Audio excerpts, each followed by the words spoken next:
Et bonjour les amis turfistes et bienvenue pour le pronostic du quintet de ce samedi. Ce samedi, on va à Caen avec les trotteurs et les voici, les voilà, les 16 partants du jour et deux poteaux de départ comme vous pouvez le voir. Bon, vous pouvez voir plein de choses sur ce tableau, bien sûr. On va avoir plein d'infos. Je vais vous donner plein d'infos sur ces différents compétiteurs ce samedi. On est corde à droite, bien sûr. Le départ est à 15h15, vous le savez probablement.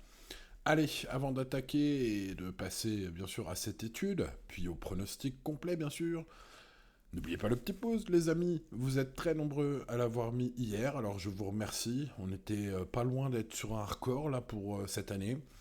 Ah bah écoutez, pourquoi pas le battre ce samedi, allez savoir. En tout cas, je tenais surtout à vous remercier aujourd'hui. Et puis bah si vous êtes nouveau, n'oubliez pas bien évidemment de vous abonner à cette chaîne.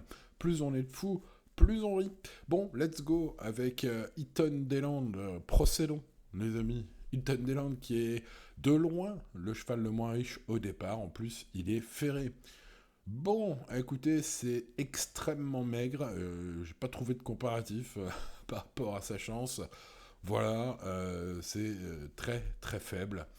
Bon, après, le cheval va courir pour le meilleur classement possible quand même. Donc, voilà. Mais à part ça, il n'y a pas grand-chose pour lui. On va donc rayer et passer au numéro 2.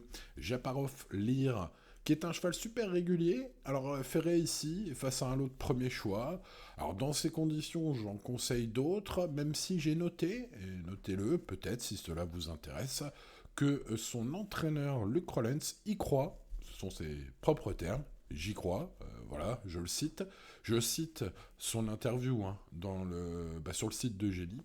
Donc bah écoutez, voilà, c'est une info, je l'ai, je vous la donne. Bon, maintenant en termes de papier, bah le cheval est plutôt trotteur, hein, donc voilà, s'il est cinquième, ce serait pas incroyable, hein, ça voudrait dire qu'il y a deux ou trois favoris qui ont déçu. Mais voilà, pour ceux qui veulent vraiment spéculer aujourd'hui, pourquoi pas glisser ce 2 sur un second ticket par exemple. Passons à Joliver du Gers, le numéro 3, qui est un fils de Bold Eagle, très à l'aise, corde à droite. Alors certes, il n'a jamais foulé le sable de Caen, hein, mais cela devrait aller, car dans sa carrière, c'est quand même assez... ouais, c'est probant au papier. C'est même une chance régulière pour les places. Il lui manque un peu la petite étincelle hein, pour gagner. Mathieu Abrivard le voit dans le Quintet Plus gagnant. Hein, c'est une info. Voilà, pareil, hein, sur Génie que j'ai lu. Donc, bah voilà, Mathieu est confiant. En général, quand Mathieu Abrivard est confiant, bah, ça se passe plutôt bien. Donc voilà, à mon avis, il a une chance très haute de finir dans les 5 premiers, même si je le vois plus pour une place, vous l'avez compris. On passe au numéro 4, Jojo Toons, qui lui fut gagnant hein, lors de son unique tentative à Caen. Alors, en plus, c'était sur le tracé du jour hein, qui nous intéresse aujourd'hui, départ volté. Sur cette fameuse piste hein, assez spéciale, ce grand anneau. Jojo Toons, bah, il est en forme, hein, comme le montre son ultime sortie sur gazon, c'était au niveau groupe 3, avec un petit cheval très attachant, hein, je dois vous dire que je l'aime beaucoup celui-là. Il m'a fait plaisir ces derniers mois, à titre personnel et sur le VIP. Voilà, il est parfaitement engagé, je trouve, hein, dans ce quintet.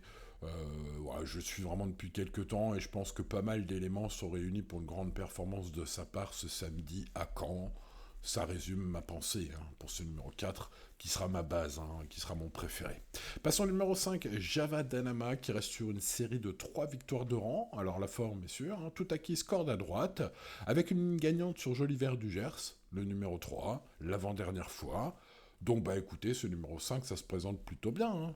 J'ai envie de dire, on peut donc penser pour aujourd'hui, ça va être très bien. Quand ça devrait aller, je pense, où le cheval en tout cas est au summum de son art, mieux vaut l'avoir cette jument avec soi, hein, ce numéro 5, pour une bonne place. Passons au numéro 6, Genma, pas revu depuis fin août, qui a laissé une belle impression ce jour-là d'ailleurs, hein, fin août à Cabourg. Def 4 d'entrée de jeu, confie à Yoann Le Bourgeois, une jument qui possède de bonnes références cet été.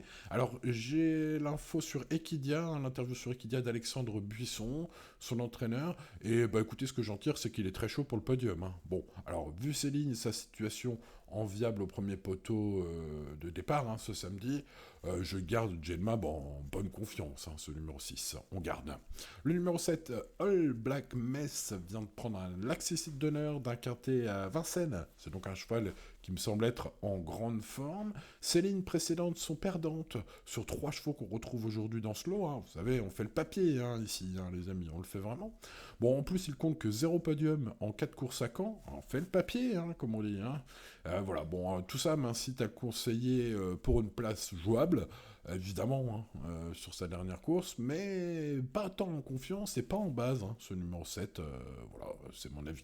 Passons au numéro 8, JB du Fruitier, sans victoire depuis 2 ans, ce cheval est toutefois régulier. C'est vrai qu'il prend une place pratiquement à chacune de ses courses, il a fini 5e du prix Bernard Lequelec à Vincennes lors de son ultime sortie. Par contre, corde à droite, c'est pas facile dans sa carrière. Donc, que faire avec ce numéro 8, JB du Fruitier? Bon, il faut faire des choix. J'en ai préféré d'autres. Voilà, après, c'est pas une impossibilité, vous l'avez compris. Joker de Choiseul sera le grand favori.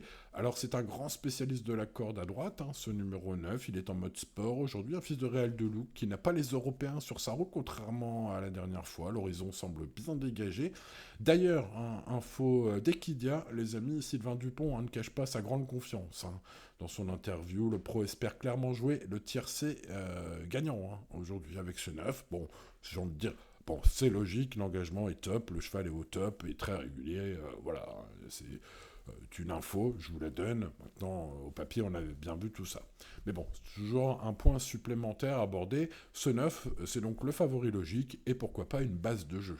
Passons au numéro 10, Idéal de Rivray, qui ne m'a pas rassuré lors de sa 3e sortie de la saison, qui demeure seulement déféré des antérieurs ici. Par contre, l'engagement, évidemment, attire la grande méfiance. Je pense que c'est le genre de chevaux donné nulle part qui peut être 4-5e s'il y a quelques défaillances, voilà, à la surprise, entre guillemets, puisque je viens de vous expliquer pour moi ce serait pas une surprise, mais voilà, ce serait une surprise au niveau de la cote, quoi. Donc bon, écoutez, ça peut se mettre en bout de ticket ou dans des champs réduits, ce numéro 10. Le numéro 11, Helios Gemma, est le plus riche du premier poteau. Il connaît bien Caen, où il a gagné 2 courses sur 3 dans son histoire. Voilà. Il y a quelques clients, mais on peut le voir. Bon, j'ai envie de dire comme pas mal d'autres partants, pour une place. Ce numéro 11. Bon, j'ai pu voir dans la presse qu'il était souvent donné très haut, ce numéro 11. Ouais, moi je le vois plus pour les places. Allez, on passe au second poteau où je vais rayer le 12 Hoche, pas revu depuis juillet, chaussée, qui rend donc 25 mètres. C'est pas la course visée. Bon, je recommande de faire l'impasse sur ce numéro 12. Je n'ai pas gardé le 13, Goldmar en cours, on raye aujourd'hui. Il y a eu quelques bonnes places cet été, mais bon, c'est pareil, c'est ferré au second poteau, c'est pas en mode course. Après un été moyen à Cagnes, je trouve, malgré quelques chèques, bien sûr pris par Galat Crène, le numéro 14. Ce cheval revient corde à droite, où il n'a plus gagné depuis presque 7 ans, sans gagner corde à droite. Bon, alors au second poteau, ça me semble dur. C'est un cheval très fiable d'allure, voilà. Donc, s'il y a une hécatombe de chevaux durant la course, bon, Galat Crène, il ne sait que trotter, il pourrait profiter, voilà, pour être 5e chanceux. Passons au numéro 15, Heuristique. C'est un crack sous la selle, c'est pas l'un des plus riches aujourd'hui pour rien. Bon, maintenant, au sulky, il reste capable. Voilà, second échelon de départ, ferré, avec son coach aux manettes. Ouais, on sent que c'est une course de préparation, donc je ne l'ai pas gardé. On termine cette étude par le numéro 16, Jack Street. Tiens, alors second poteau, c'est peut-être lui qui peut nous faire plaisir, j'ai envie de dire, puisque je vais le garder en mode tocard du jour. Ce cheval qui vient de remontrer le nez à la fenêtre, c'était sa 3e course de la saison, après 1 an d'absence. Je l'ai trouvé excellent en retrait dans le prix Émile Bézières, un groupe 3 européen à Vincennes. Donc voilà, c'est un fils de Bretigny qui mérite un certain crédit. Malgré la distance à rendre, ça va pas être facile de rendre la distance, puisque vous le voyez, 11 chevaux qui seront devant.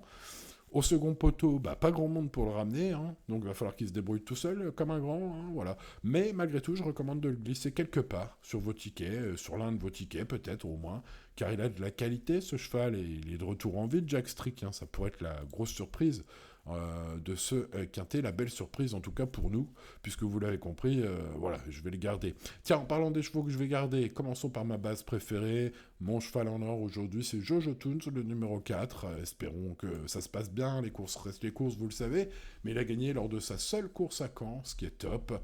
C'est un cheval qui est en forme, comme le montre son ultime course, hein, au niveau groupe 3. Un petit cheval attachant qui, je vous l'ai dit, hein, m'a fait gagner pas mal. Hein. Voilà, pour le terme attachant, je pense que vous aviez compris. Mais voilà, un petit cheval qui, souvent, quand il a des bons engagements, fait mouche. Hein. Donc, j'aime bien. Voilà, j'aime bien. Donc, aujourd'hui, c'est un bon engagement. Donc, j'espère voilà, qui va faire mouche, Jojo Toons, avec des lignes parfois magnifiques par le passé. Ce numéro 4, c'est mon préféré. Attention, évidemment, Joker de Choiseul est super bien engagé. Ce numéro 9, ultra régulier, ultra en forme. Entraîneur très confiant. Voilà, tout semble réuni pour que ce 9 fasse l'arrivée. C'est une base de jeu logique, un favori logique. J'ai envie de rajouter dans le panier des préférés Jane Mab, le numéro 6. C'est un cheval que je le suis aussi et c'est une jument qui a eu l'occasion de me faire plaisir avec des lignes chez les J qui étaient probantes et qui se sont soldées par quelques victoires et qui m'ont fait plaisir. Vu ses lignes et sa situation enviable au premier poteau, j'aime énormément aussi ce numéro 6, vous l'avez compris. Allez, spéculons un peu, les amis, avec le 16 Jack Strick. Ce sera vraiment pas facile de rendre 25 mètres, mais comme je l'expliquais lors de cette étude, les amis, voilà, ce numéro 16. Il y a quelques raisons d'y croire, notamment une belle impression récente, et finalement, c'est quand même lui le plus riche aujourd'hui, donc écoutez, il faudra rendre 25 mètres, ça va pas être facile par contre. Surtout avec le 4, le 9 et le 6 devant. 4, 9, 6, c'est mes 3 chevaux, vous l'avez compris. Les 3 chevaux que je mettrai sur tous mes tickets, voilà, tout simplement. Ensuite, sur l'un de mes tickets, je mettrai le 16 quand même, en quatrième base, ça se tente. Voilà, il faut essayer de pimenter un peu pour ce samedi, à mon avis. Ensuite, je garde le numéro 5, Java Danama. 3 courses de suite gagnées, corde à droite. Ce numéro 5, ça pourrait bien se passer. J'ai senti Mathieu Abrivard très chaud avec le numéro 3. Il indique quand même dans son interview des paramètres importants, surtout des paramètres de confiance très importants, des propos qu'il ne tient pas forcément à chaque fois, que j'ai relayé dans cette vidéo, bien sûr, sur ce numéro 3. C'est important, même si je le vois plus pour une place personnellement. Et puis, le Black Mess, l'engagement est bon, la forme est sûre pour le numéro 7. Et puis, les plus riches du premier poteau viendront ensuite, sans contraint, avec le 10 idéal de Rivray pour les raisons que j'ai expliquées. Et puis le 11, Helios Diema, même si c'est peut-être plus pour une place, je pense, aujourd'hui, mérite évidemment de figurer dans un champ réduit au moins. Voilà, avec ce 10 et ce 11 donc. Et puis voilà pour le prono, les amis. Allez, n'oubliez pas le petit pouce aujourd'hui, n'oubliez pas de vous abonner à la chaîne si c'est pas encore fait. Je vous souhaite bonne chance pour ce samedi. L'indice de confiance est de 6 sur 10, vous le voyez, donc comme d'habitude, restez raisonnable, puisque ce n'est pas 10 sur 10, on joue responsablement, les amis, sur cette chaîne. Donc restez bien sûr toujours dans les limites de votre budget et tout ira bien. Allez, je vous souhaite bonne chance, on croise les doigts, et je vous dis à demain pour de nouvelles aventures, les amis. C'était Simon. Ciao, ciao.